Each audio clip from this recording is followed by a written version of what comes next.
Buenas tardes a todos. Desde la División Aficionada del Fútbol Colombiano y la Asociación Colombiana de Entrenadores de Fútbol Sala, Fútbol Playa, les damos una cordial bienvenida a esta charla con tres grandes del fútbol sala. Es para nosotros un gran honor contar con la compañía de tres campeones del mundo. Hoy tendremos la oportunidad de compartir primero con el entrenador Javier Lozano, campeón del mundo en los años 2000 y 2004 con la selección española. También compartiremos experiencias con el entrenador PC de Oliveira, que fue campeón en el 2008 con Brasil. Y finalmente con el entrenador Diego Giustosi, campeón del mundo con Argentina en el 2016, precisamente en nuestro país. Bienvenidos, profesores. Buenas tardes.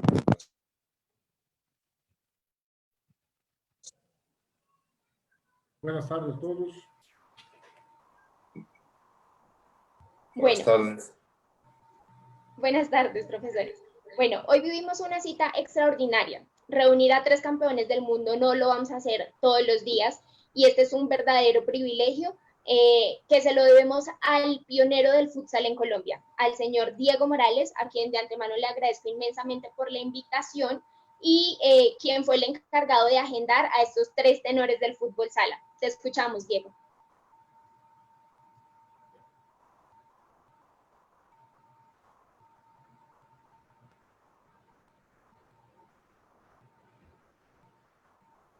Profe Diego, no te estamos escuchando.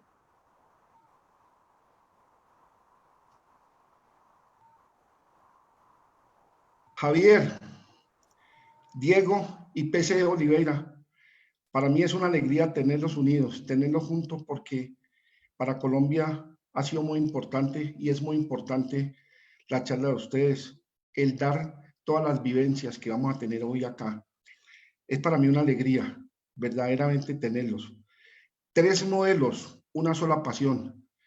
Creo que para mí es un privilegio tenerlos a ustedes. Es un humilde homenaje a tres campeones que estén en Colombia y a todos los apasionados de este deporte en el mundo.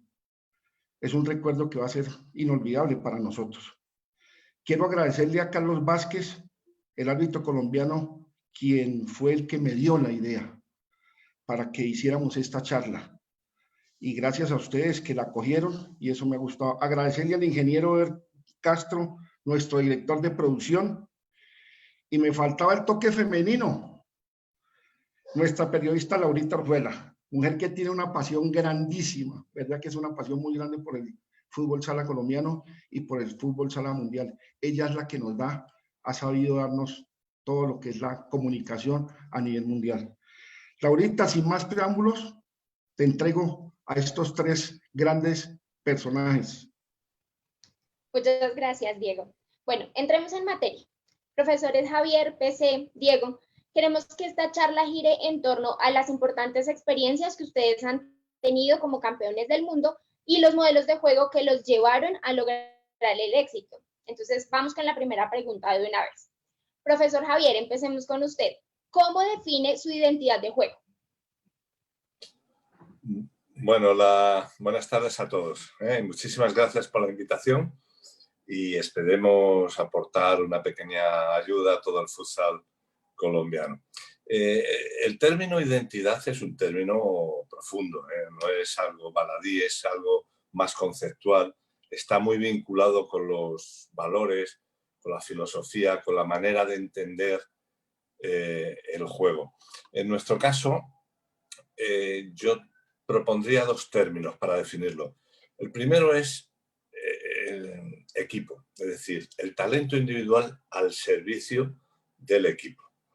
No quiere decir colectivo frente a individualismo, no, servicio o talento individual al servicio del colectivo.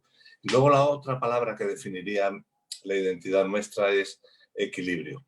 El equilibrio emocional, para controlar y dominar las emociones, equilibrio defensivamente, equilibrio en el ataque posicional, equilibrio en todas las fases del juego. Es decir, incluso te diría equilibrio en el comportamiento, en las victorias como en las derrotas, equilibrio dentro de la cancha y fuera de la cancha. Es decir, es una palabra que va a definirnos. La identidad es es algo que te define y algo de lo que tú, que eres miembro, te tienes que sentir orgulloso, te tienes que sentir identificado. Por lo tanto, es un término mucho más profundo. No se trata solo de un posicionamiento, de una manera de jugar, sino que afecta a los valores reales de tu grupo.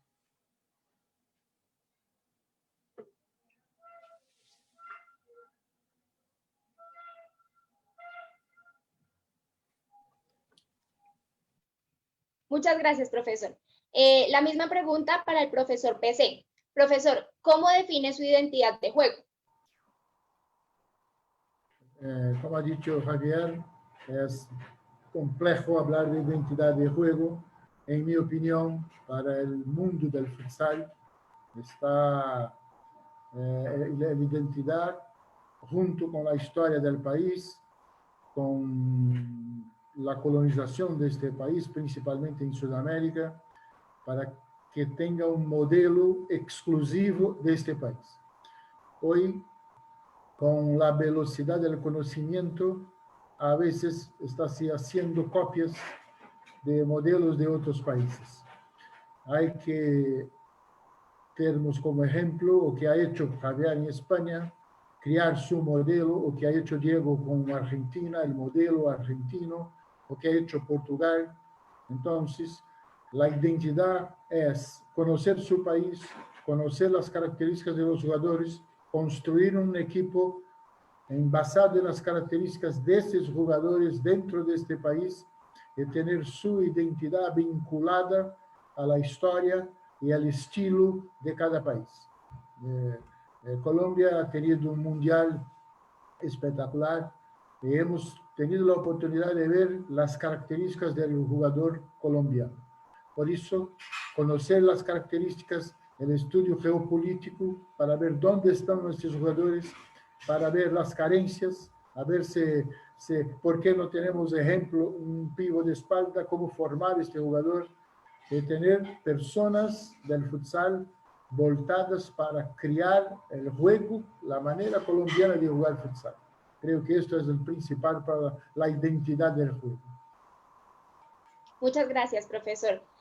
La misma pregunta para el profesor Diego. ¿Cómo define el profesor Diego su identidad de juego? Bueno, buenas tardes a todo Colombia. La verdad que un placer verlos a la distancia. Lamentablemente estoy acostumbrado a ir seguido y bueno, me trae grandísimos recuerdos como país y como persona, así que aprovecho para saludar a todos. Y Laurita me está metiendo una presión atrás de Javier y de PC que me van a quedar pocas palabras. Dos monstruos de semejante magnitud. Me quedo un poco con nosotros en Argentina, un poco de lo que dijo Javier y un poco lo que dijo PC, ¿no? Creo que para encontrar una identidad la tenés que encontrar dentro de un juego colectivo y unificar un poco lo que decía PC, ¿no? El ADN de tu país, generar 14 cabezas que piensen lo mismo, ¿no? Eso es un poco una identidad en el juego colectivo. Creo que nosotros lo logramos a base de saber nuestras virtudes y nuestros defectos. Y creo que en cada situación de juego, cada vez que la pelota rodaba, al fin y al cabo jugábamos con capaz 14, 24, 28 piernas, 14 corazones, pero con una misma cabeza. Todos entendíamos, en cada situación de juego pensábamos lo mismo, ¿no? Creo que ahí encontramos una identidad dentro de lo que es nuestro ADN. Y sobre todo hablarnos cara a cara y sacar sobre todo nuestras debilidades, ¿no? Sabíamos claramente cuál era nuestra debilidad y nos las dijimos a la cara, lo asumimos y aparte un poco lo que decía justo Javier fuera de la cámara, ¿no? Cuando vos sabés cuál es tu problema, puedes afrontarlo. Si no sabés que tenés un problema, es difícil. Entonces creo que nosotros sabíamos muy bien cuáles eran nuestras dificultades y a partir de ahí empezamos a planificar bajo una misma idea, una identidad de juego. Y creo que, bueno, es una identidad, a mí me pone muy contento haberla encontrado en el Mundial, pero creo que es una identidad que se mantuvo en el tiempo y probablemente se mantenga para toda la vida, ¿no? del fútbol argentino.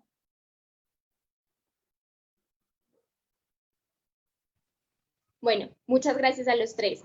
Continuemos. Con todo esto que me dijeron, con esa identidad de juego que ustedes tienen en sus selecciones, ¿cuál cree que fueron esos aspectos importantes que los hicieron fortalecer a sus selecciones con miras a los títulos que cada uno obtuvo? Empezamos por el profesor PC. Bien, en la selección de Brasil veníamos de 2 derrotas contundentes para España. En Brasil se decía que Brasil había perdido 2 mundiales y yo llego a la selección para convencer la gran mayoría de las personas que España ha ganado 2 mundiales por el trabajo, por la manera que construyó su modelo de juego. Entonces, convencer a la gente de Brasil que Brasil tendría que aprender con los españoles. Me quedé un año trabajando en España, pudo confirmar todo lo que pensaba de la grandeza del futsal de España. En Brasil tenía muchos jugadores jugando en Europa y muchos jugadores jugando en Brasil. Hubo una división, selecciones solo con jugadores de Brasil, en la fecha FIFA jugadores que estaban en Europa. Pero teníamos que construir un equipo. Teníamos el talento, la condición individual y teníamos que construir un equipo. Había mucha presión porque teníamos el mejor jugador del mundo, la gente lo decía. Para mí era importante que construir 2 cuartetos sin el mejor jugador del mundo, para que no tuviésemos ninguna dependencia de este jugador. Porque si él estuviera muy bien, íbamos a disfrutar de su fútbol sala. Entonces, hemos construido colectivamente 2 equipos muy potentes, muy fuertes, 2 cuartetos. Teníamos ainda 2 especialistas, Carlinhos como cierre y Bertão como pivot de espalda. Entonces, creo que la construcción del equipo, después de 4 años, ha sido para tener un equipo fuerte y disfrutar de la característica individual de estos jugadores, pero sin contaminar la manera como ellos arreglaban los problemas dentro de un partido. No podría decirles no, pero la importancia del juego colectivo ha sido, en mi opinión, el principal aspecto del equipo campeón del mundo de 2008. Muchas gracias, profesor. Vamos con el profesor Diego. Lo mismo, ¿cuáles fueron esos aspectos más importantes para fortalecer esa selección que quedó campeona en el 2016? Creo que la convicción, ¿no? La convicción mental de tener una idea, ¿no? Ir todos detrás de esa misma idea. Nosotros teníamos una idea clara de ir a buscar las debilidades, ¿no? Y de hacer que el equipo muy bueno sea bueno y que baje a todo nuestro mismo nivel, ¿no? Si nosotros tenemos una buena selección, jugamos con las selecciones muy buenas, normalmente el muy bueno supera al bueno. Entonces nosotros teníamos que encontrar unas características, una idea de juego que haga que los muy buenos sean buenos y que nosotros en esa igualdad hagamos que el detalle caiga a nuestro favor, ¿no? A partir de ahí buscamos un sistema de juego que sea protagonista, ¿no? Que le saque tiempo y espacio a los adversarios, que nos haga tener nosotros el balón y saber qué hacer con el balón. Así que, bueno, a partir de ahí fuimos construyendo una convicción. Claramente capaz tuve un poquito más de tiempo que PC, o más o menos el mismo, seguramente un poco menos de tiempo de Javier en su selección, pero yo creo que fuimos formando una idea y una convicción a lo largo de 4 años, ¿no? Detrás de una planificación de trabajo, detrás de un sistema de juego, detrás de una metodología de entrenamiento y detrás de una misma idea colectiva. Llegamos al Mundial de Colombia convencidos de eso gracias al rendimiento y a los resultados que tuvimos ante el Mundial. Y en el Mundial fue un poco una consecuencia, pero te vuelvo a repetir, creo que no nos preparamos para ganarle a los que les teníamos que ganar y para perder y encontrar excusas con los que teníamos que perder. Creo que nos preparamos para ir a ganarles a los que eran superiores a nosotros. Y supimos encontrar el camino de cómo hacerlo.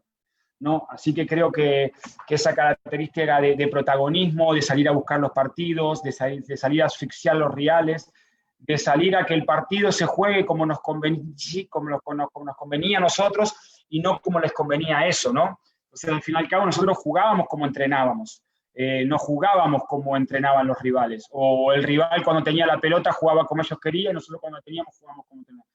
Yo creo que en los 40 minutos al fin y al cabo lográbamos que el rival jugase como nosotros queríamos. Eso, bueno, fue una idea que fuimos formando durante 4 años, que al fin y al cabo creo que en ese mes en Colombia dio sus frutos, ¿no? Evidentemente. Muchas gracias, profe. Bueno, finalmente, profesor Javier, la misma pregunta. ¿Cuáles fueron esos aspectos que tuvieron que fortalecer para llegar al Mundial? A estos 2 mundiales, al 2000 y al 2004, y lograr el título en la selección española.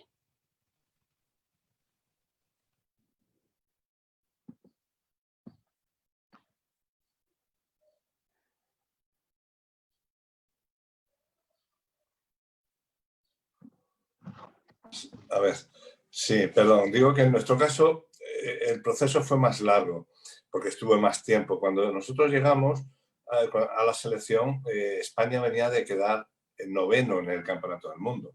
Éramos 9º del mundo. Entonces, era más a largo plazo. Primero era detectar qué posibilidades teníamos, dónde estábamos, y como un plan estratégico, dónde estamos, analizarnos realmente nuestras fortalezas, debilidades, y luego establecer nuestro reto, nuestra visión, dónde queríamos llegar.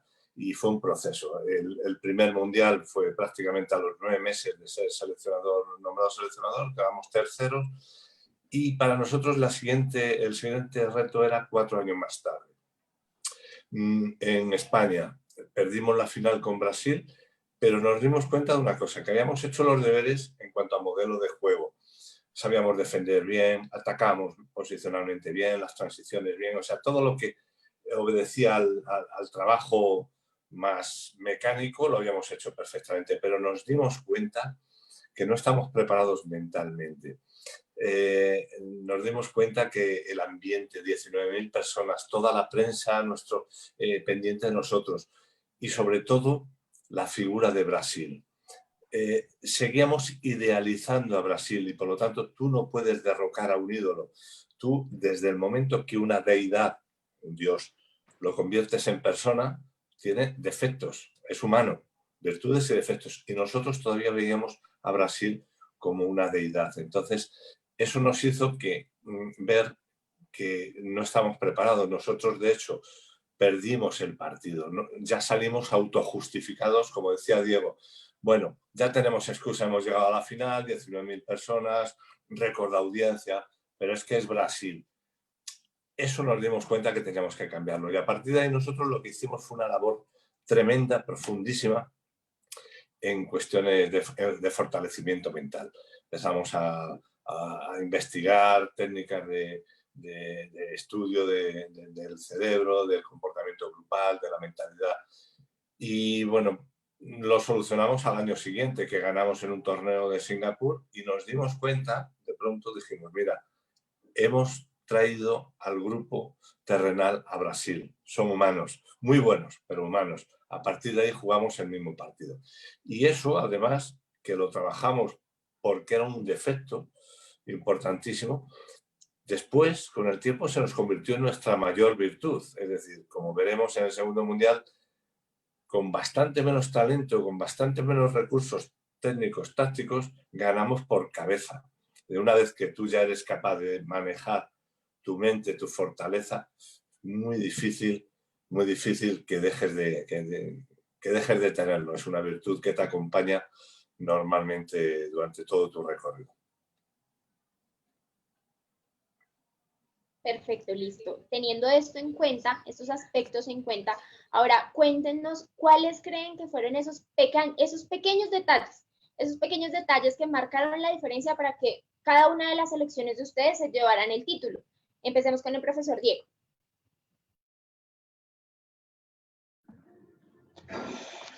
Creo que, a ver, es difícil encontrar en mundiales, es una exigencia límite total.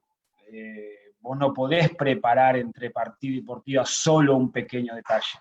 tenés que estar preparado tácticamente, tenés que estar preparado técnicamente, sobre todo tenés que estar preparado mentalmente. Entonces, aquí no hay un pequeño detalle. Yo creo que los detalles se fueron formando desde el momento de que terminó el partido y clasificamos al Mundial. Desde el momento que clasificamos al Mundial, a partir de ahí empezamos a planificar todos los detalles, ¿no?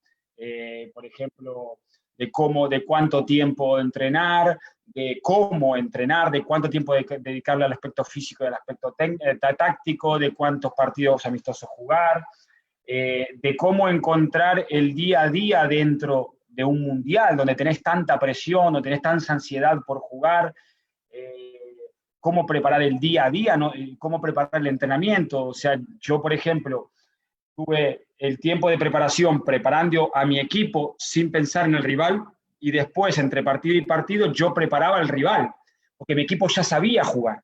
Yo tenía 3 días entre partido y partido, y esos 3 días de entrenamiento yo ya planificaba los entrenamientos en base a lo que me iba a proponer el rival. Ya le bajaba la información justa a los jugadores, decir, vamos a jugar contra Portugal, Rusia, X, Kazajistán, el que sea, nos vamos a encontrar esto, este es el modo de que tenemos de bloquear eso. Entonces creo que no hay no hay un único pequeño detalle.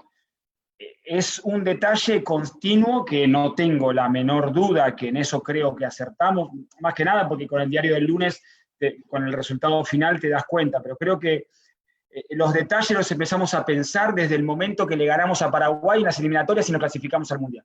A partir de ahí ya empezamos a pensar en pequeños detalles. Y después creo que esos pequeños detalles que fuimos planificando desde que clasificamos hasta el último día, hicieron lo que te decía antes, que al fin y al cabo los partidos psicológicamente, tácticamente y técnicamente se jugasen como a nosotros nos convenía. Así que creo que es un cúmulo, o sea, es tan difícil un mundial, es tan difícil jugarlo, es tan difícil ganarlo, que realmente no podés pensar que hay un detalle, sino es día tras día tomar decisiones justas en todo, para que salga todo perfecto para poder ganar un mundial, porque seguramente PC y Javier lo deben saber, que para poder ganar un mundial no podés fallar en una cosa, como falles en una cosa, en el grupo, en la táctica, en la elección de jugadores, en el manejo del día a día, te vas a tu casa. Así que creo que fue un cúmulo de detalles lo que hicieron que marcaron la diferencia. Muchas gracias, profe. La misma pregunta para el profesor PC. ¿Cuáles fueron esos detalles, esos aspectos que le hicieron lograr el título en el 2008 a la selección brasileña? Como ha dicho Diego, son muchos detalles, pero voy a nombrar 2. Primero, necesitábamos construir la estructura física de entrenamiento que no la teníamos. Con la ciudad deportiva en Fortaleza, tener las mejores condiciones para entrenar, un plan estratégico de entrenamiento, porque había muchos compromisos comerciales de la selección que necesitaban ser cumplidos. Eso ha sido un detalle importante. El otro detalle en la construcción de la selección, una cosa que para mí ha sido preponderante, una persona que es maestro en neurociencia en Brasil me había dicho, le había preguntado cómo entrar en la cabeza de los jugadores después de 2 derrotas consecutivas en mundiales.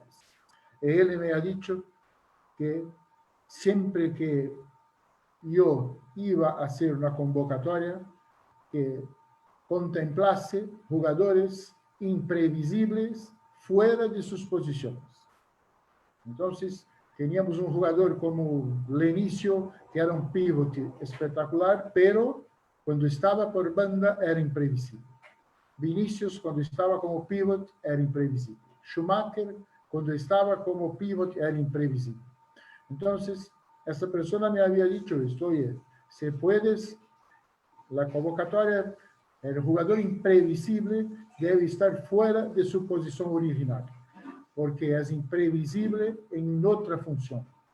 Entonces, son 2 detalles que me han llamado la atención, pero son muchos detalles para conquistar un campeonato del mundo, principalmente todos los detalles juntos van a conducirnos hasta el mundial, pero estos 2 en mi opinión, han sido los principales y merece la pena citarlos. Muchas gracias, profesor. La misma pregunta para el profesor Javier, por favor.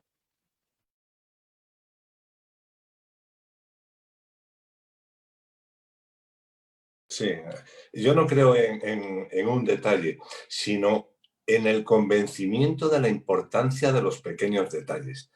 O sea, tenemos que saber que los pequeños detalles son diferenciales, es lo que te hace marcar, pero esos pueden ser múltiples. Yo te cuento, por ejemplo, yo en Guatemala, cuando fui al sorteo unos meses antes del Mundial, vi el hotel donde íbamos a estar y me quedé 2 días más solo para hacer rutas de autobús. Me iba a distintos horarios del día a ver cuánto se tardaba el pabellón, porque no era lo mismo salir a las 2 que a las 4, porque el tráfico es tremendo. Eso es importantísimo, porque si tú lo haces, sales como siempre, bueno, 2 horas antes, si te pilla un atasco, te genera ansiedad, empiezas a ver que llegas tarde, ya no estás en ese equilibrio emocional, ya vas con prisa, ya todo rápido, ya rompes la liturgia del vestuario. Es un pequeño detalle. Luego dentro del campo, pues PC y Diego te pueden dar 1000 detalles, es decir, desde por dónde sale Falcao, cómo le gusta amagar, sale por la derecha, por la izquierda, si el portero va abajo, si en los dobles penaltis, o incluso en el Mundial de China Taipei, que yo estuve antes y vi que la comida era continental, un hotel buenísimo, continental, pero allí ponen salsas. Entonces, bueno, pues fue la primera vez que una selección de fútbol sala llevaba un cocinero, y fue España, porque yo dije, son pequeños detalles, ¿no? Recuerdo que en la selección de Brasil, como había muchos jugadores en España jugando y eran buenos amigos, a veces nos pedían si por favor podían, esto no sé si lo debería contar, pero venían cuando acabábamos nosotros y les dábamos nosotros comida, una tortilla española, un buen filetón. Claro, eso un día no pasa nada, pero cuando llevas muchos días en un país extranjero comiendo comida allí, al final acabas hartándote de lo mismo, con el mismo sabor, se iban al burger. Claro, son pequeños detalles que algo influyen. Es decir, todos los pequeños, la suma de pequeños detalles, como decía PC, acaban dándote una ventaja importantísima. Por lo tanto, yo como entrenador diría, lo más importante de los pequeños detalles, ser conscientes de la importancia que tienen los pequeños detalles. Muchas gracias a los tres. Bueno, estamos con 3 entrenadores de las únicas selecciones que se han llevado los títulos mundiales de fútbol sala. Estamos hablando de Argentina, España y Brasil. ¿Qué creen ustedes que tienen esos países, sus selecciones, no solamente las que ustedes dirigieron, sino en general? ¿Tienen ciertas ventajas con respecto a otras selecciones? Empecemos con el profesor.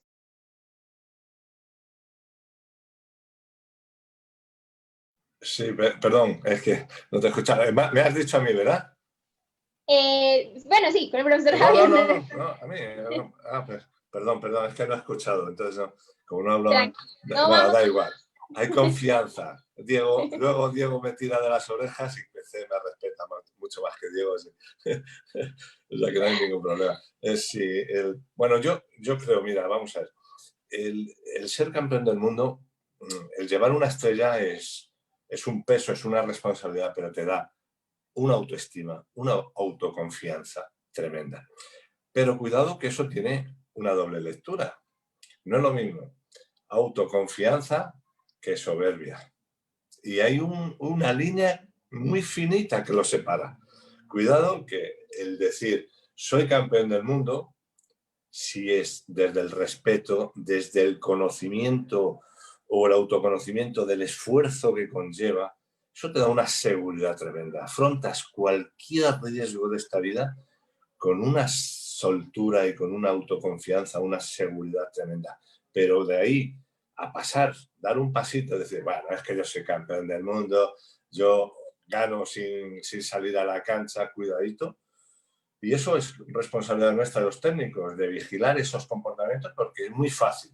Das un paso y te estrellas, ¿eh? Y te estrellas. O sea que cuidadito que el éxito tiene 2 caras.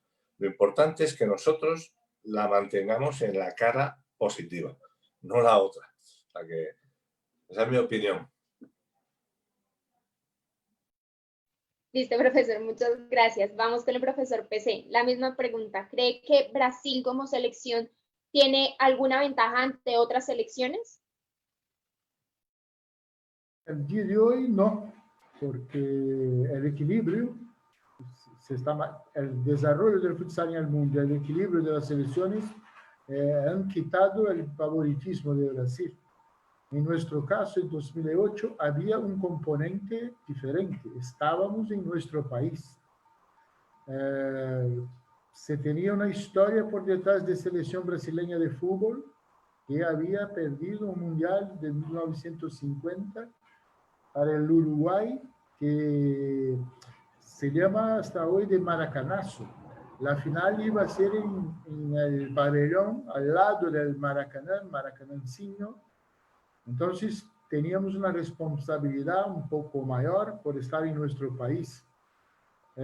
Por eso la importancia de los detalles, pero lo principal, como ha dicho Javier, es tener la real noción dónde estábamos. Estábamos en nuestro país, en Río de Janeiro, después de Brasilia, claro, para jugar la fase final del Campeonato del Mundo con el Maracanãzinho lleno, y no podríamos dejar que la soberbia del momento, de la prensa, de la gente de la grada, estuviera por encima de la concentración necesaria para ganar a España. Y mira, ha sido, creo que 15 días por detrás, hemos visto esta final en la tele en Brasil, una vez más, y yo he visto por la primera vez desde 2008. Y ha sido un partido espectacular. En mi opinión, impresionante lo que han jugado los dos equipos. Brasil estuviera en condiciones de vencer, España estuviera en condiciones de vencer. En la tanda de los penaltis, Brasil ha logrado el título del mundo, en mi opinión, con justicia, pero muy difícil. Y si estuviéramos dentro de la cancha, con la soberbia de los otros años, creo que íbamos a sufrir una derrota extremadamente contundente. Muchas gracias, profesor. La misma pregunta para el profesor Diego, por favor. No, claramente Argentina no creo que nosotros estemos en condiciones de sentirnos superior a nadie, ¿no? A ver, voy a hacer un resumen de dos personas que tienen grandísima experiencia. Yo también creo lo mismo que Javier, creo que yo lo pongo un poco, y se lo decía a los chicos constantemente, una cosa, hay dos verbos que son muy parecidos, pero son muy distintos entre sí. Si nosotros queremos ser campeones del mundo, queremos ser los mejores del mundo, somos capaces de todo. No tenemos límite. El argentino con la capacidad de sufrimiento y de obediencia que tiene. Ahora, si nosotros nos creemos los mejores del mundo, nos vamos a la primera de cambios. Y creo que el Mundial fue un poco de eso, ¿no? Cuando llegamos al primer partido contra Kazajistán y sabíamos que era clave y queríamos ese partido porque ese partido nos iba a dar un buen camino hacia la final, fuimos un equipo perfecto, un partido de ajedrez, había un partido... Cuando ya nos creímos que pasamos de turno, hicimos los dos peores partidos del campeonato. Por eso digo, a veces entre el querer y el creer parece muy parecido, pero hay un mundo de diferencia. O sea, hay un pasito, como decía Javier, pero ese pasito te lleva al fracaso total. Entonces, siempre lo remarcaba, y creo que ese es el camino, ¿no? Ese es el camino, ¿no? El camino es el de querer y del no creer. Sobre todo un poco porque decía PC, ¿no? Hoy por hoy, no, a mí a veces me da bronca no, pero no lo comparto el hecho que dicen, no, bueno, pero Argentina no jugó contra Brasil cuando salió campeón del mundo. Pero es que del otro lado de la llave llegó el mejor equipo. O sea, hay un doble error. Una, pensar que Brasil es el mejor de todos, que seguramente tiene las herramientas con qué. Y dos, es que seguimos ninguneando a las demás selecciones. Seguimos pensando que las demás selecciones... Yo creo que Brasil estaba bien en el Mundial, yo creo que España está bien, pero yo creo que Rusia estaba mejor. Y es probable que ellos se hayan preparado y hayan estado preparados para llegar al Mundial, seguramente sí, porque por los resultados que estuvieron, obviamente sí, ganaron todos los partidos, y hay muchos por goleada. Entonces, hay que seguir por el camino del querer y del no creer, y creo que hoy se igualó muchísimo, muchísimo el mundo del fútbol sala, muchísimo. Así que a partir de ahora, como decíamos antes, los detalles van a ser determinantes y no solo la camiseta o la historia. Muchas gracias, profe. Bueno, profesor PC, esta pregunta puntualmente para usted. En el 2008, la selección de Brasil, bajo su mando, logró recuperar el título luego de 2 copas que se había llevado España. ¿Qué cree que lo llevó a lograr?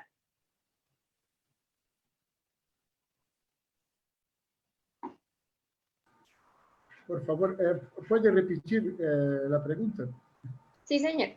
En el 2008, la selección bajo su mando logró recuperar el título luego de dos mundiales que España se había quedado con esos títulos. ¿Qué cree que los llevó a lograrlo? Bien, creo que el principal ha sido la manera como necesitábamos orientar los jugadores a aprender.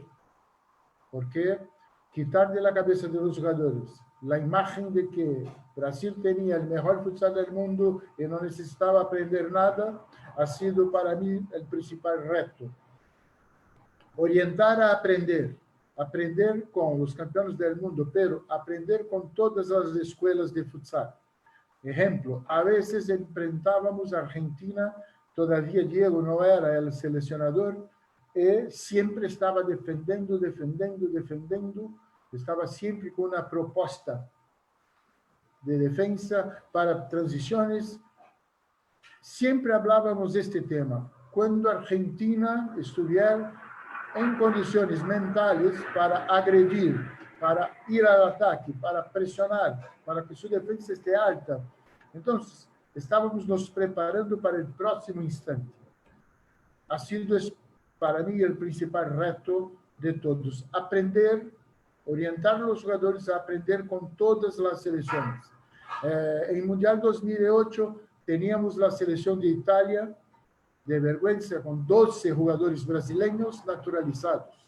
Jugadores que se conocían, eran amigos, pero ha sido, en mi opinión, una barbaridad. Entonces, teníamos que aprender lo que era el futsal de Italia jugado por jugadores brasileños. Cómo aprender con ellos. Entonces, un poco de humildad a los jugadores de Brasil, a la gente de Brasil, siempre creando un ambiente favorable para el aprendizaje y no solo mirando el título del mundo, el campeonato del mundo. Creo que ha sido el principal reto durante 4 años, la manera como entrenar el juego, entrenar el próximo instante, entrenar el próximo adversario, siempre aprendiendo algo con ellos. Listo, profesor, muchas gracias. Bueno, esta pregunta va para el profesor Diego. En la rueda de prensa, luego de ganar en Colombia ese título mundial, usted dijo puntualmente, abro comillas, ellos apostaron a lo físico y a lo individual, pero lo superamos desde lo colectivo. Esto refiriéndose a su rival en ese momento en la final. ¿Cree que esa fue la clave de Argentina durante todo el torneo, lo colectivo? Sí, claramente, ¿no? Sin ningún tipo de duda. Yo creo que sobre esa misma final, la verdad que yo antes del partido estaba muy preocupado por lo que te decía antes, ¿no? Rusia era un equipazo, ¿no? Tenía un poco una mezcla de ese jugador ruso físico, obediente, ¿no? Potente y ese toque brasileño de 4 o 5 jugadores brasileños de un nivel bestial. Y te digo, repito, o sea, llegaron a la final jugando un fútbol sala espectacular. Yo en un momento decía, ¿cómo le ganamos a esto? Porque la verdad que no le veía fisura. Pero en un momento del primer tiempo me doy vuelta y le digo a mi ayudante de campo, a mi preparador físico, le digo, hoy ganamos porque yo veía que nosotros éramos nosotros y que ellos no estaban jugando por todos los partidos que yo había visto que habían jugado. Porque bueno, capaz seguramente la ansiedad, la presión, ¿no? Te lleva un poco para tirar a lo individual que a lo colectivo. Y nosotros no, nosotros realmente éramos reloj suizo, ¿no? O sea, en cualquier situación enseguida era una única idea, enseguida tirar para el grupo, enseguida apoyar a un compañero, sabiendo, o sea, sin mirarlo, sabían lo que el compañero iba a estar haciendo, tácticamente y emocionalmente, ¿no? Donde no llegaba la táctica y la técnica, llevaba un sentido de pertenencia que tenemos nosotros o un sacrificio, un compromiso que realmente es una de nuestras grandes armas. Así que, sin ningún tipo de duda, ¿no? Levantamos la Copa del Mundo el 1 de octubre y yo el 1 de agosto le dije a los chicos, miren chicos, esto es simple y claro. Nosotros nunca vamos a ser los mejores jugadores del mundo, jamás. Ni ahora, ni si ganamos 5 mundiales seguidos. Nunca vamos a ser los mejores jugadores del mundo. Pero sí podemos ser la mejor selección del mundo. Pero para eso tenemos que ser un equipo, no una selección. Yo no tengo que ser un seleccionador de los mejores jugadores. Yo tengo que ser un entrenador. Y tenemos que ser un equipo. Y bueno, creo que lo entendieron a la perfección, claramente, y lo llevaron a cabo. Y creo que durante el Mundial, como esa misma final, fuimos un equipo y por eso creo que pudimos sacar lo mejor de nosotros. Muchas gracias, profe. Bueno, para el profesor Javier, hace unos minutos nos hablaba de ver a Brasil como un dios y llevarlo a humanizarlo un poquito cuando ustedes llegaron al Mundial del 2000. ¿Cómo decidieron plantearle juego a esa selección brasileña?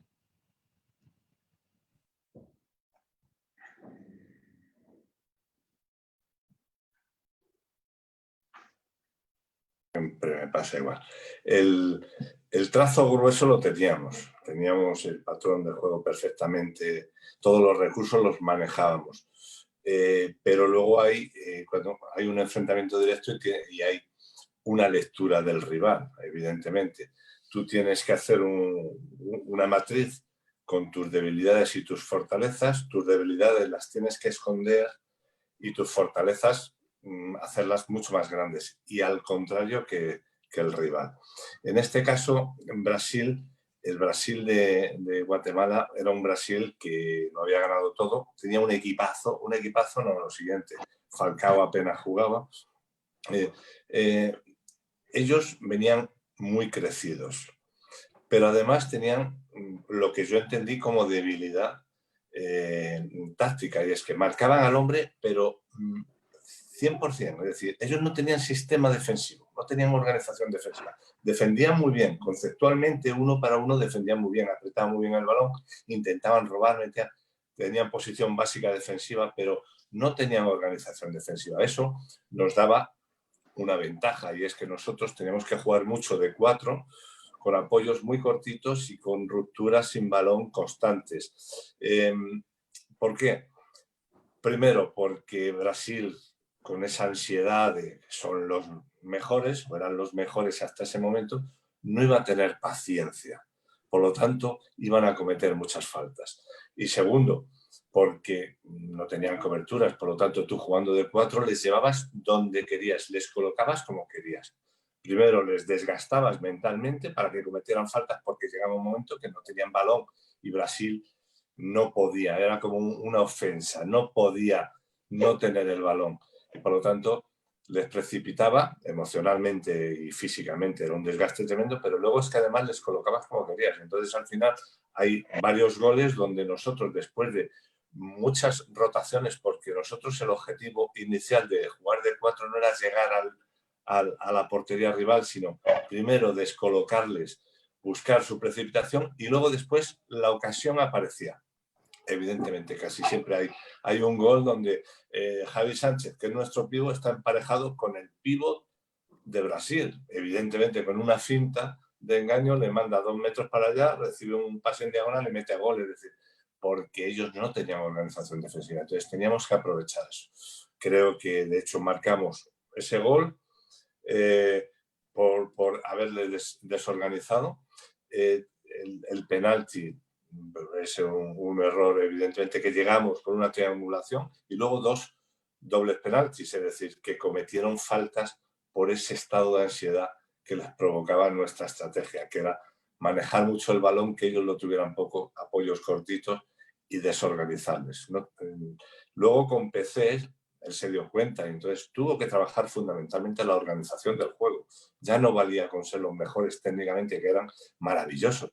No, ya tenía que introducir elementos, una organización defensiva con un espíritu zonal. Pues, seguían siendo muy buenos defensores individualmente, pero ya tenían organización defensiva. Y luego en ataque igual, el ataque posicional, estructurado, no solo en base a ver qué fluye, porque evidentemente con tanto talento siempre fluye algo.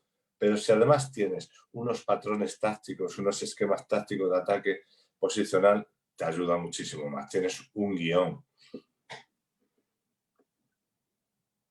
Bueno, muchas gracias. Volvemos a una pregunta para los tres. ¿Creen ustedes que es posible hacer un modelo de juego en cada país y qué factores se deben tener en cuenta? Empecemos con el profesor Diego.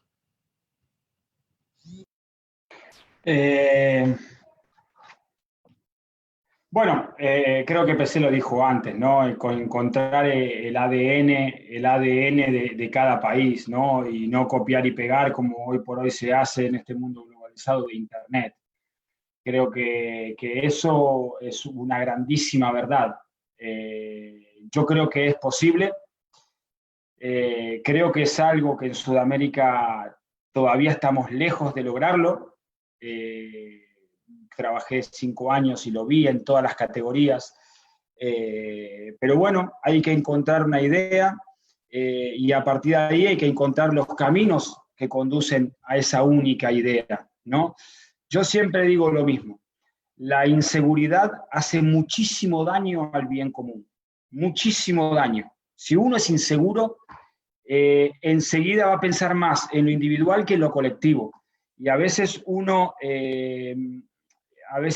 cuando es entrenador de selección es un poco, no digo un ejemplo, pero es un poco el capitán del barco, ¿no? Entonces hay que quitarse esa inseguridad. Si a esa inseguridad encima le agregás hambre de poder, ahí haces un cóctel desde mi punto de vista mortal. Es lo que yo jamás quise hacer en mi país.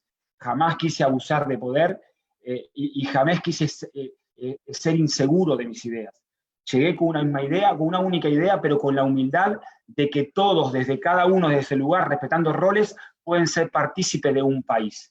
Y a partir de ahí encontrar los caminos que te llevan a esa idea. Porque si vos tenés una idea, y por decirte un ejemplo táctico deportivo, si yo digo que quiero salir campeón del mundo y me meto atrás y le pego de punta para arriba la pelota para ver cuánto más lejos la puedo sacar de mi arco, entonces me van a decir, hey, ¿qué campeón? Así no vas a salir campeón del mundo. Así que vas a... Entonces, tenés que encontrar, o si salís campeón, o querés salir campeón del mundo y entrenás 2 veces por semana, por decirte, yo, por ejemplo, cuando llego a Argentina, los jugadores de Argentina eran amateurs, entrenaban 3 veces por semana en sus clubes. Entonces yo dije, es imposible que yo quiera salir campeón del mundo con jugadores que entrenan 3 veces por semana. Bueno, cambié los horarios de entrenamientos, me junté con todos los clubes para planificar, entonces los clubes empezaron a entrenar un poquito más, yo pasé los entrenamientos por la mañana, entonces los jugadores empezaron a tener 6, 7 entrenamientos por las piernas. Y esos 6, 7 entrenamientos hicieron que salgamos campeones de América con solo jugadores de Argentina, que haya 6 jugadores de 14 en la selección campeona del mundo que jugaban en el campeonato argentino, porque esos chicos llegaron, ¿ok?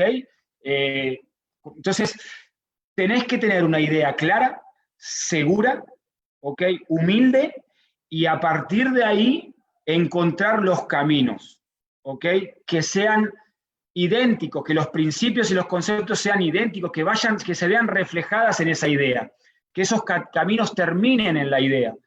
Bueno, por lo menos eso creo que en Argentina dio resultado, más allá de los nombres que estén. Y eso para mí es una grandísima virtud, porque cuando uno entrena a la selección, cuando uno es seleccionador o cuando uno es presidente de una federación, no entrena para uno mismo, entrena para un país. ¿Okay? Entonces tiene que dejar de lado lo personal para pensar en el colectivo y en el bien de todos. Muchas gracias, profe. La misma pregunta para el profesor PC. ¿Cree que es posible hacer un modelo de juego en cada país y qué factores se deben tener en cuenta? Bien, creo que sí. Lo principal, en mi opinión, es el debate con los entrenadores de cada país. no se puede más seguir vendiendo verdades absolutas en un deporte colectivo. No hay. Entonces, explotar siempre las características, los comportamientos individuales y colectivos de los jugadores de cada país. ¿Por qué? Porque si no tengo jugadores, ejemplo, yo estuve en Bolivia y los entrenadores estaban a quejarse que les cuesta el repliegue. No están listos para replegar con mucha velocidad, pero les gusta el ataque. ¿Cómo construir un modelo para hacerlo atacar mucho, pero con una organización defensiva, con responsabilidad, porque es una característica necesaria para el deporte? E incluso vender un sistema de coberturas, todo lo que tenemos como material, como conocimiento para desarrollar el futsal de este país. Comportamientos individuales y colectivos exclusivos de los jugadores de cada país. Ejemplo, tenemos un ejemplo en Sudamérica ahora que tengo hablado mucho, que es Venezuela, que les gusta el ataque, son divertidos, son excelentes en uno contra uno ofensivo, pero les cuesta la defensa, no son tan organizados defensivamente, pero tiene su identidad, tiene su ADN de uno contra uno siempre en todos los cantos de la pista. Necesitamos estos, el cruce de conocimiento, olvidarnos de verdades absolutas, porque la gente no puede vender.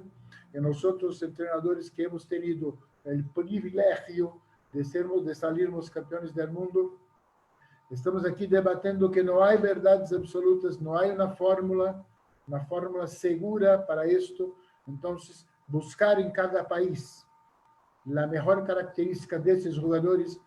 Puedo yo mismo dar un ejemplo que es importante porque es de Colombia, que Colombia ha jugado 2017 la Liga Sudamericana en Río de Janeiro, y se jugaba con un equipo sub-20 y el equipo principal. Me han enviado el video de estos juegos para ver un jugador que se llama Richard, que tenía 17 años y jugaba en el equipo sub-20, en la selección sub-20 de Colombia, en la selección principal. Pero no era un jugador de futsal, era un jugador de fútbol, que hoy está en Flamengo, del Río, que ha ganado ya 4 títulos con la selección de base de Flamengo, que ha sido muy importante, tiene un contrato ya de 4 o 5 años, que es de Colombia, que es la identidad colombiana, que es el jugador de uno contra uno siempre, de la asistencia, de recuperar el balón y hacer pases largos. Entonces, características de un jugador colombiano. Por eso, construir basado en la característica principal de su país. Y tengo debatido mucho sobre el estudio que Conmebol puede patrocinar, el estudio geopolítico, para que sepamos dónde vienen las características. Ejemplo, en Brasil, ¿por qué los jugadores más veloces están en el nordeste? ¿Por qué los jugadores que tienen más fuerza están en el sur? Por la colonización. Hay hoy pruebas de ADN que se puede identificar dónde va a llegar el niño. Por eso, en mi opinión, hoy con la ciencia se puede sin construir un modelo y construir la identidad de juego de cada país. Profesor, muchas gracias. La misma pregunta, por favor, el profesor Javier. Sí, bueno, yo en todas las conferencias que doy por el mundo les digo, les comento que por muy buena que sea una fotocopia, jamás tendrá la calidad del original. Por lo tanto, dejemos de creer a los vendedores de crecepelo, porque claro, en este mundo tan comercial algunos pues van vendiendo verdades absolutas, ¿no? Esta es la palabra mágica, esta es la fórmula de la Coca-Cola. Y a mí me da pena, y se lo digo a todos, me da pena porque juegan con la ilusión de la gente, con el desconocimiento, con las ganas de aprender, porque a lo mejor no tienen, no seamos así, no hay verdades absolutas. Y además, hay que dotarle de una originalidad en función de aspectos culturales, históricos, lo que le gusta a su gente. Es decir, por lo tanto, creemos modelos. Es verdad que hay conceptos básicos y que el repliegue es el repliegue, pero evidentemente en función de dónde estés, si tú no te gustan como a los bolivianos, habrá fórmulas, pues a lo mejor cuando acaba, primero, no debes perder el balón o debes finalizar, de momento, para evitar el repliegue. Y cuando lo hagas, pues tienes que tener en el ataque, tienes que mantener ese equilibrio posicional para que cuando pierdas el balón, el equipo ya esté colocado de manera natural. Es decir, pero no le quites la habilidad, no le quites la identidad a un equipo solo porque venga un colono a venderte un producto que lo único que quiere es llevarse el dinero. Nada más, jugando con la ilusión de la gente. No, vamos a ser claros. Hay que potenciar lo autóctono y evidentemente el conocimiento, las nuevas ciencias y luego ayudar a los entrenadores a que sepan crear ese modelo, pero original siempre, original, porque la fotocopia jamás va a superar. Esto lo descubrimos nosotros después del Mundial del 92, donde quedamos terceros, dije, porque idealizábamos tanto a Brasil que dije, pero sí, yo no tengo a un Serginho, no, yo no tengo un Van de Jacobinho, yo no tengo un Ortiz, bueno, estamos locos. Por lo tanto, desde el momento que tú descubres que no puede ser una fotocopia, empiezas a construir tu identidad real y te puedo garantizar, todos los que estamos aquí, tanto Diego como PC, que hemos viajado y podemos conocer, podemos opinar con razón de ser, te digo que hay talento en el mundo, pero para dar y repartir, solo falta que unirlo y organizarlo en base a una identidad, nada más. Y es lo que tienen, yo les digo a todos, olvidaos, no compréis fotocopias, por muy bonitas que sean. Listo. Bueno, otra pregunta para los tres. En este momento, el fútbol sala está en una constante lucha por el crecimiento. ¿Qué pasos creen que se deben dar en este momento para lograr la importancia y la atención que necesita el deporte? Empecemos con el profesor PC, por favor. Bien, creo que el principal ahora es una revisión de los planes por cuenta de lo que va a pasar después del COVID-19. Los pabellones van a estar cerrados por algún tiempo, creo, por cuenta de todos los protocolos que se dice, creo, ¿no? De salud. Entonces, para el desarrollo del futsal, en mi opinión personal, tengo dicho en Brasil que necesitamos acercarnos de los equipos de fútbol para que sepan la gente del fútbol. Una semana por detrás, Ronaldo ha hecho una live y ha dicho que va en Valladolid, en su equipo, Real Valladolid, tener el futsal de 6 años a los 11 años como herramienta de formación para el fútbol. Pero me han preguntado si iba a pasar esto mismo y les he dicho que España tiene una historia de futsal. Tiene una historia de formación con fútbol 7. Entonces hay que respetar, como estamos hablando, la identidad. No se puede llegar con una fórmula lista allá y decir, oye, el futsal se va a formar jugadores para el fútbol. No, conocer el club, conocer el estilo, la historia, el ejemplo bueno que yo estoy a hablar siempre es del Santos, del Vasco da Gama en Brasil, que tiene futsal de 6 años, están logrando la práctica simultánea hasta 14 años, incluso con fútbol 7. Entonces, hay hoy, dentro de la realidad de los países, de su estilo, de su historia, maneras de recuperar el futsal para que en un espacio no mucho largo se pueda tener de vuelta el futsal de alta competitividad. Pero para eso tenemos que estar cerca del futsal, del fútbol. He recibido que la Bundesliga hasta el 2021, los equipos de la primera y la segunda división van a tener equipos de futsal para la liga. Entonces, hay un movimiento mundial. El COVID va a traer problemas para el futsal, incluso con los sponsors, porque va a ser una crisis importante. Para mí, en mi opinión, estar cerca del fútbol, estar cerca de la formación de los jugadores, vamos a tener equipos de futsal muy buenos y vamos a tener jugadores de fútbol un poco mejores, respetando, claro, el país, su estilo, su historia, su manera de formar jugadores. Como ha dicho Javier, estar siempre atento a la gente que está vendiendo crecepelos, ¿no, Javier? Porque ahora están apareciendo fórmulas mágicas para formar jugadores. Entonces, tenemos que tener mucho cuidado con eso. Listo, profe, muchas gracias. La misma pregunta, por favor, para el profesor Javier. Sí, bueno, la ventaja de llevar tantísimos años es que has visto la evolución desde cero. Vi la evolución cuando éramos independientes y vi la evolución desde que estamos en FIFA. Evidentemente se ha cambiado muchísimo, pero nosotros, desde nuestro punto de vista, creemos que es poco o demasiado lento, es decir, porque son muchísimos años, son 30 años. ¿Qué ocurre?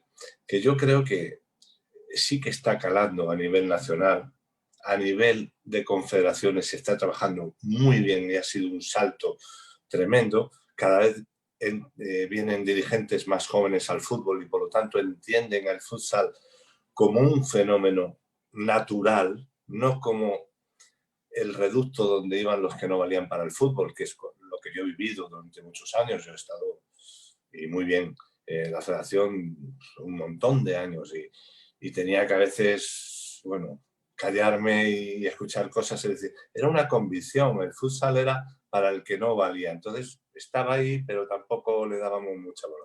Es verdad que a medida que se han ido cambiando los dirigentes, tienen la mentalidad más abierta, lo han visto desde pequeños, han visto el futsal como una opción más y eso facilita, yo creo que está mejorando. Yo echo un poco de menos que FIFA como institución que rige todo el fútbol mundial no diera ese paso de un campeonato del mundo juvenil, un campeonato del mundo femenino. Fundamentalmente, cuidado, teniendo en cuenta que en FIFA hay auténticos gladiadores, luchadores por el fútbol salas, pero es más esfuerzos individuales, peleándose desde dentro para ver cómo pueden conseguir, pero eso se conseguía si desde el plan general el futsal dijeran planes de futsal como los hay en el fútbol femenino, como los hay para el sub-20 de fútbol, es decir, uno más de la familia. Eso nos facilitaría mucho porque eso sería un acelerador para que las confederaciones que están, vuelvo a insistir, empezando a trabajar muy bien, para que fuera un acelerador, porque si papá lo mete dentro de los planes, pues evidentemente los hijos inmediatamente van a hacer lo que haga papá y además multiplicado por 10. Sí, digamos que sería un factor multiplicador. Ya te digo, y reconociendo que hay gente en FIFA que tenemos que besar, todos los amantes del futsal tenemos que besar por donde pisan, porque llevan años y años peleando desde dentro y si hay mucho o poco es gracias a sus esfuerzos. Pero yo me gustaría que fuera algo más institucional, mucho más insertado en planes y que, vuelvo a insistir, que no sea una excepción cuando no hacen un programita. No, que estemos incluidos dentro. Si estás dentro de la familia, tienes que comer lo mismo que coman tus hermanos. Si hay patatas, patatas para todos, pero si hay solomillo, no hay solomillo para unos y patatas para otros. Es un concepto más, ya te digo, más general. Yo creo que de verdad dijeran, adelante, vamos a tener las mismas competiciones que tenemos en fútbol o en fútbol femenino, sería un efecto multiplicador. Muchas gracias, profesor. La misma pregunta para el profesor Diego, por favor. Sí, la verdad que yo dar una respuesta a esto en una misma charla donde está Javier Lozano me parece una falta de respeto casi. Así que creo que ya lo que dijo Javier sería lo que tiene que hablar una persona que tiene esa experiencia y esa trayectoria y hizo lo que hizo también a nivel dirigencial.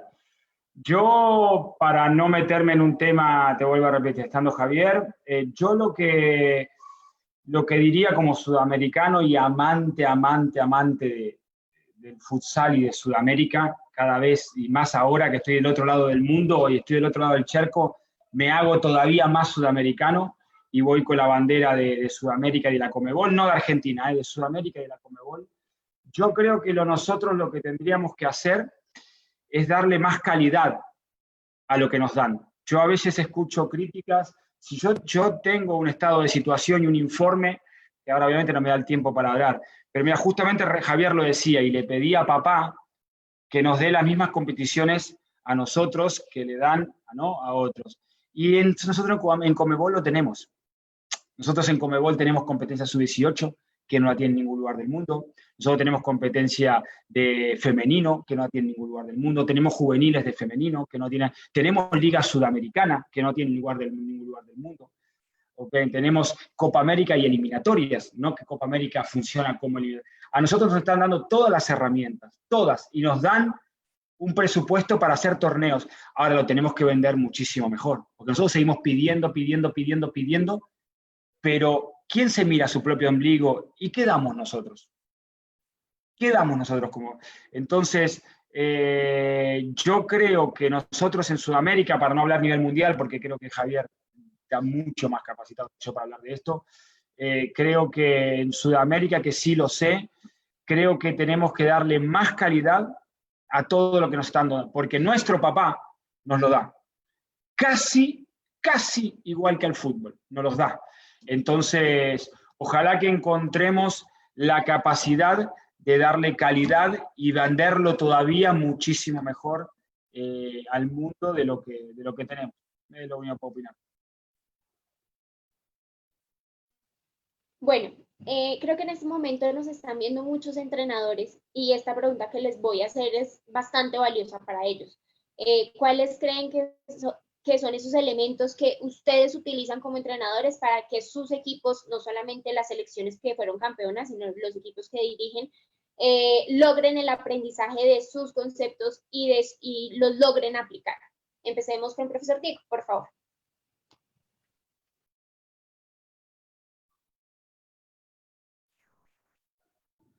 ¿Yo? ¿Diego? Señor Diego. Perdón, no te había escuchado. Que antes Javier tampoco te había dicho, me toca a mí, yo tampoco te había escuchado, pues sabes el nombre. A ver, yo creo que lo más importante es la convicción. Creo que cuanto uno más convencido está, más convence. Uno tiene que ir formándose en convicción. Y claramente eso no es de un día para el otro, ¿no? Pero que uno tiene que ir formándose de una idea propia, no copiada, porque si yo le copio un ejercicio, le copio un sistema de juego a un entrenador, y después voy y lo doy en mi equipo, y después el jugador me pregunta, no, está bien, pero si pasa esto y no pasa lo otro, ¿qué le voy a decir? Le voy a decir, ¿para qué le voy a preguntar al entrenador que se lo copié a ver qué me dice? ¿Entendés? En cuanto dudás, perdés la confianza del jugador. Yo creo que lo más importante en un sistema de juego de un equipo es la convicción. Cuando vos estás convencido, convencés. Y a partir de ahí entra algo que lamentablemente se perdió. En el mundo moderno de hoy, lamentablemente se perdió, que es la comunicación. Lamentablemente hoy copiar, pegar, decir lo que dicen y todo, se olvidó el modo de comunicar, el cómo comunicas, el cómo le llega al jugador. Muchas veces demasiada información desinforma, ¿entiendes? Entonces tú tienes que tener una idea clara, tenés que estar convencido de esa idea y tenés que saber comunicarla. Y una vez que tenés eso, tenés mucho ganado. Entonces yo me enfocaría mucho en eso. Y a partir de ahí claramente entra, ¿no? Una metodología de entrenamiento, un sistema de juego, una idea, ¿no? Tener cada situación de juego una única idea. Eso es muy importante. Pero va a venir todo debajo de la convicción y de la comunicación. Muchas gracias, profesor. La misma pregunta para el profesor Javier, por favor. Totalmente de acuerdo con Diego. Es decir, lo más importante es creer.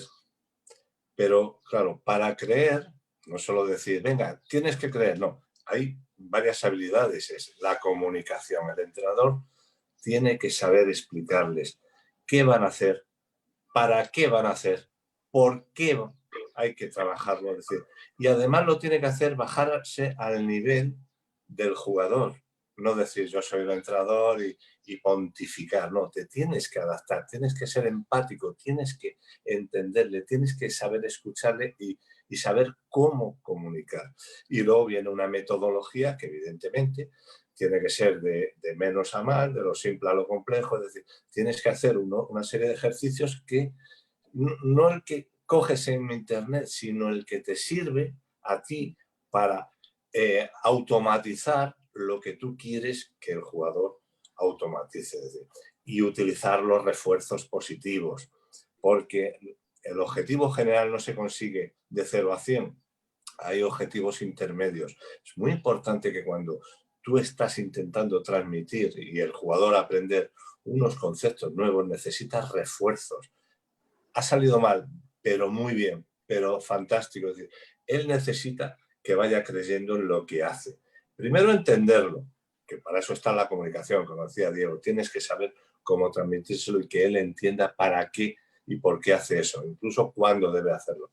Y luego, evidentemente, el proceso de ser algo pensado a ser algo autómata, donde él no gaste energía, donde lo haga de manera automática y donde además, en base a unos conceptos que ya domina sin tener que pensar en cómo hacerlo, vaya añadiendo. Cuando tú haces algo sin que te cueste esfuerzo, eres capaz de generar nuevas variantes y por eso ese concepto, ese sistema, si tú consigues eso, cada vez va creciendo más, es decir, se va desarrollando, va evolucionando por la aportación del jugador. El jugador ya no tiene que estar pensando cómo se hace, qué tenía que hacer ahora, cómo... No, ya lo tiene automatizado, pero es todo un proceso. Mira, cuando tú decimos que el poder te lo da el cargo, pero la autoridad te lo dan las personas. En este caso, nosotros, si entrenamos, si somos el jefe, entrenamos como el jefe, al final vamos a dar órdenes unidireccionales. Hay que hacer esto, esto, esto. Simplemente van a cumplir. Lo que me dicen, yo hago. Si la autoridad te la dan ellos desde el conocimiento, la convicción, son ellos los que defienden en la cancha ese planteamiento, esos conceptos. Por lo tanto, ellos van a morir, se van a entregar. Del otro modo dice, es que ha salido mal, pero a mí me dijo que hiciera esto. Y para eso es muy importante la participación. Hay el método socrático, la mayéutica, que es una técnica milenaria que nos puede ayudar. Es decir, yo recuerdo que cuando planteábamos los partidos, preparábamos los partidos, al final era un taller grupal, no era unidireccional, es decir, ponía un vídeo corto, 15 minutos escasos, 10-15, donde se veía al rival ofensiva, defensivamente, bueno, todas sus características. Entonces luego hacemos una matriz y empezaba a opinar cada uno. Y decían una debilidad o una fortaleza, lo íbamos apuntando. Y cuando acababan todos, participaban todos, volvíamos a empezar. Ahora, dime, esta debilidad, ¿cómo la combatimos? Y tenían que dar una solución, tenían que pensar. A veces se equivocaban o decían una burrada, pero tú no le corregías, utilizabas lo que decía la mayéutica, le hacías una pregunta para que él fuera descubriendo cuál era la mejor opción. Al final de todo eso, todos participaban. Tenías un planteamiento. Bueno, señores, este es vuestro planteamiento, ahora defenderlo en la cancha. Evidentemente lo van a defender con mucho más ardor, con mucha más convicción que si tú se lo das impuesto unidireccionalmente. Tú dices, hay que hacer esto, vale. Obedecen, se ponen las orejeras y hasta luego. la responsabilidad del autoconvencimiento. Perfecto, profe, muchas gracias. La misma pregunta para el profesor Pese, por favor. Bien, después de estas clases voy a intentar ser un poco más corto. La arte de convencer a los jugadores, porque si tenemos una idea clara, vamos a intentar convencerlos, eso es la retórica. Hay una pelea en la cabeza de los jugadores entre necesidad y aplicabilidad, perfecto, porque el jugador solo va a consumir conocimiento que haga sentido. Por lo contrario, no. Entonces, convencerlos de que la idea que tenemos va a traerlos autonomía para perceber que son conductores del proceso de aprendizaje. Entonces, en mi opinión, ellos van a tener siempre la conducción del proceso y nosotros vamos a siempre poner una información a más que haga sentido para ellos. Es el principal de la retórica, convencerlos de nuestra idea va a traer beneficios para ellos como jugadores y como equipo. Entonces, siempre que conducir el proceso de esta forma, en mi opinión, vamos a ganar mucho porque tenemos la experiencia nuestra por detrás como ejemplo. Ellos están intentando conducir un proceso nuevo para traer beneficios para el equipo. Creo que en la retórica es básicamente eso. Muchas gracias, profe. Bueno, antes de irnos con la última pregunta, quiero darle la palabra al profesor Diego Morales, que nos tiene una sorpresa muy importante para nuestro país. Profe, lo escuchamos.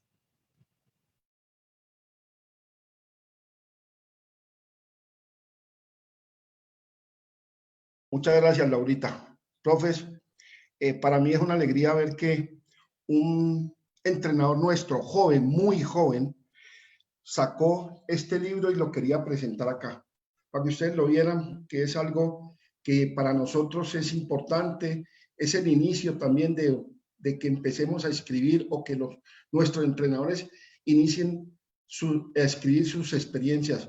Por eso quería lanzar este nombre del profe José David, quien ha hecho mucho recorrido, tanto en España, Argentina y en Brasil, recorriendo y aprendiendo mucho trabajo. Por eso quería presentarles a ustedes este libro. Laurita, muchas gracias, profe.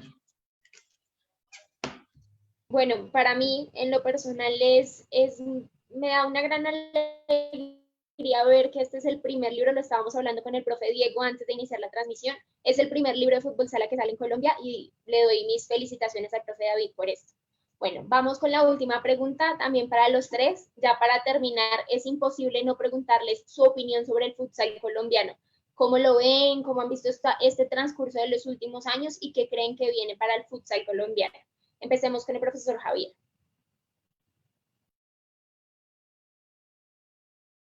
Bueno, vamos a ver. Llevo prácticamente desde 2016. Antes iba bastante por allí y conocía todos los proyectos. Estaba mucho más informado que ahora. Pero te hablo, yo creo que el futsal colombiano, todos somos conscientes de que desborda talento, un talento tremendo. Hacen las cosas rapidísimo, todo lo hacen muy rápido, la velocidad, la ejecución es tremenda, la creatividad, y tal vez les falte encontrar ese orden necesario, esa organización necesaria para que el talento se aplique en el momento y en el lugar adecuado.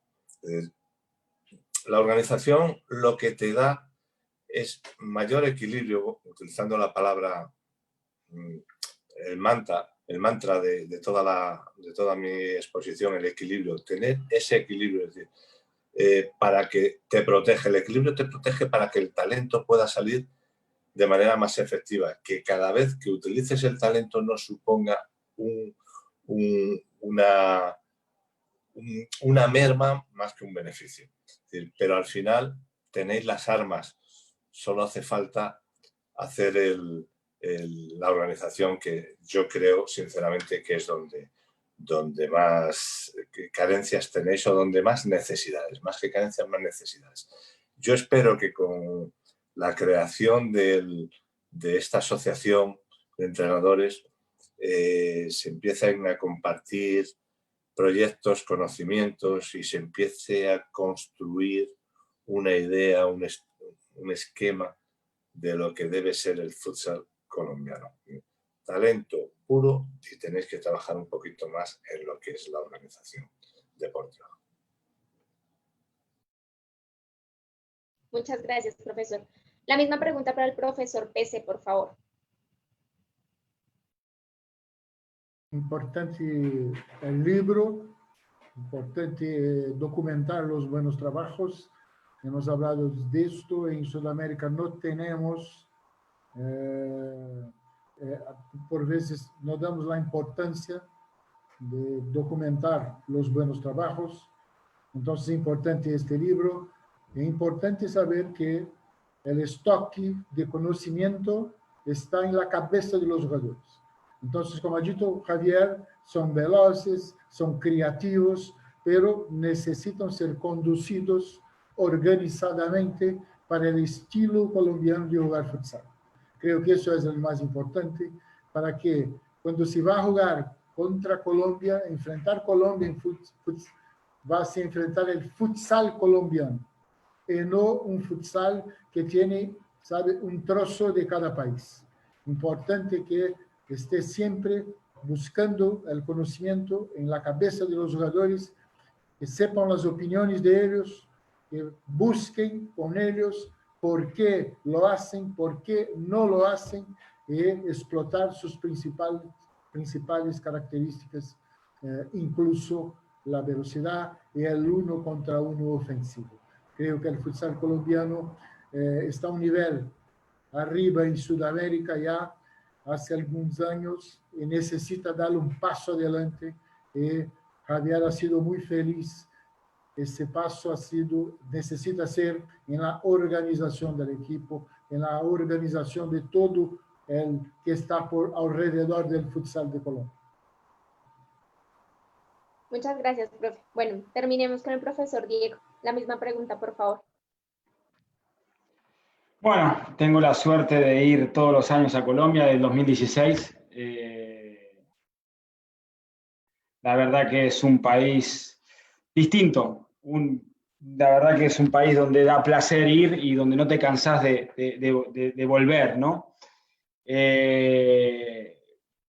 Yo creo que Colombia tiene lo más difícil de todo. Yo cada vez que voy me sorprende la cantidad de gente. Tiene entusiasmo, tiene calidad humana y tiene materia prima. Esas cosas o las tenés o no las tenés. No, ni se trabaja, ni las vas a exportar, ni las conseguís. Eso es fundamental. ¿Okay? Hay entusiasmo por el futsal. Hay ganas, hay hambre de que el deporte sea único y que mejore. Entonces, eso es fundamental. Ahora creo que le falta un liderazgo y una idea, ¿no? De lo que hablábamos de lo que es adentro de una cancha, ¿no? de cómo un entrenador logra el éxito. Yo creo que le falta una única idea. Yo cada vez que voy escucho muchas ideas de muchas personas, pero falta realmente una, ¿no? Claramente es un deporte FIFA, es un deporte de la federación y entendemos muy bien la idiosincrasia y la política y no las decisiones. Pero creo que es un deporte que necesita una única idea, porque veo que el mundo del futsal necesita seguir a alguien, el mundo del futsal colombiano. Y adentro de la cancha, creo que tienen que encontrar el equilibrio entre quedarse, o sea, no dejar de perder lo que tienen, pero no por eso dejar de crecer y mejorar. El colombiano es muy convencido de su técnica y de sus cualidades. Es un convencido, pero está tan convencido que como que se bloquea en aceptar otras cosas. Y yo creo que eso lo tenés que mantener. Eso eres tú, eso es lo que decía PC, esa es tu geopolítica, tu ADN, eso sos vos. A partir de ahí, esto mejora constantemente, tiene 30 años nada más. Si el fútbol, después de 110, apareció Arrigo Sacchi, Guardiola, Klopp, que revolucionaron el deporte, imagínate. Entonces tú te quedas con eso. Tú eres eso que no se entrena la técnica individual. ¿Eso lo tenés o no lo tenés? Colombia lo tiene el potrero, tiene la calle, tiene la improvisación, tiene lo más difícil de conseguir, lo que no se entrena. Pero ahora para mí tiene que desbloquearse y empezar a agarrar y agregarle otros conceptos del juego que se van modernizando, ¿no? Entonces, por eso capaz un Venezuela hoy por hoy, un Paraguay, a veces circunstancias que te dominan, cuando vos fuiste cuarto de un mundial. Entonces, yo sinceramente, desde mi humilde opinión, desde una crítica, no crítica, desde una opinión constructiva hacia un país que realmente amo y cada vez lo quiero más, porque cada vez voy más, sinceramente le deseo como hincha sudamericano que encuentren una idea, que encuentren un liderazgo con una idea y que todos vayan detrás de esa idea, y en el juego que tengan la capacidad de, sin perder su ADN, que empiecen a encontrar lo que decía un poco Javier y lo que decía un poco PC, ese equilibrio, ¿okay? Esa organización que también se necesita, porque hoy por hoy el Titanic, si se hundía un compartimiento, no se hundía. Se hundía porque se llenaron todos los compartimientos. Entonces acá un poco lo mismo, un compartimiento lo tenés, es perfecto. Cualquiera daría por tener ese compartimiento, pero tenés que empezar a llenar aguas en otros para que ese barco realmente se mantenga constantemente a flote. Así que bueno, es más un deseo que una opinión. Bueno, profesores, pues les agradecemos muchísimo estos minutos de su tiempo. Creo que las experiencias que ustedes compartieron hoy con nosotros son muy valiosas. Creo que los espectadores, no solamente los colombianos, sino los que nos ven en todo el mundo, quedaron muy satisfechos y muy felices de poder compartir con ustedes tres. Lo que dijimos al principio es una cita que no se va a dar muy seguido. Ojalá sí, ojalá se repita, ojalá nos volvamos a ver, ojalá vengan a Colombia y nos veamos en Colombia. Pero les agradecemos inmensamente por esta experiencia y por esta cita que tuvimos hoy. También le agradezco pues a Diego, que fue el autor de esto, y ya dejemos pues que él los despida a ustedes. Muchas gracias.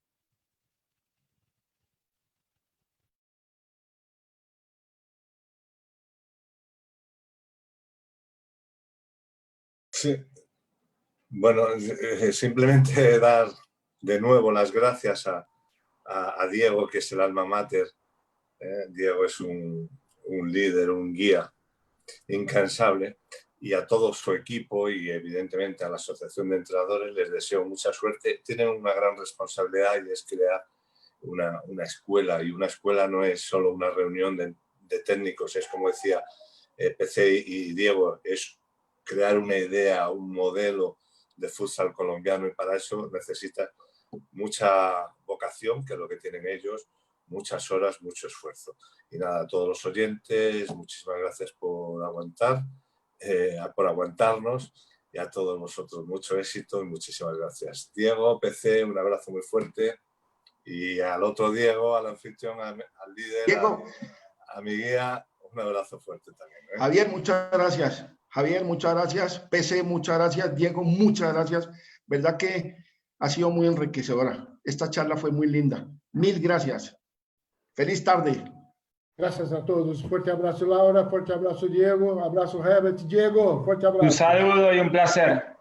Dieguito, muchas gracias. Papá muy gentil. Un abrazo a todos. Un placer. Igualmente. Feliz. Adiós.